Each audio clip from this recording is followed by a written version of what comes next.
بسم اللہ الرحمن الرحیم۔ شروع اللہ کے نام سے جو بڑا مہربان اور نہایت رحم والا ہے۔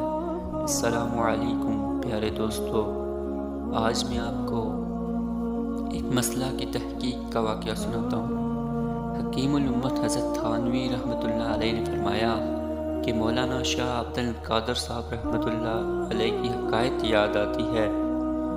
شاہ صاحب مسجد میں بیٹھ کر حدیث کا درس دیا کرتے تھے۔ ایک مرتبہ حسب معمول حدیث کا درس ہو رہا تھا کہ ایک طالب علم وقت سے دیر کر کے سبق کے لیے آئے۔ حضرت شاہ صاحب کو منکشف ہو گیا کہ جنبی ہے، غسل نہیں کیا۔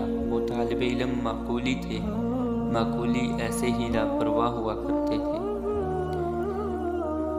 شاہ صاحب نے مسجد سے باہر روک دیا اور فرمایا کہ آج تو طبیعت سست ہے، جمنا پر چل کر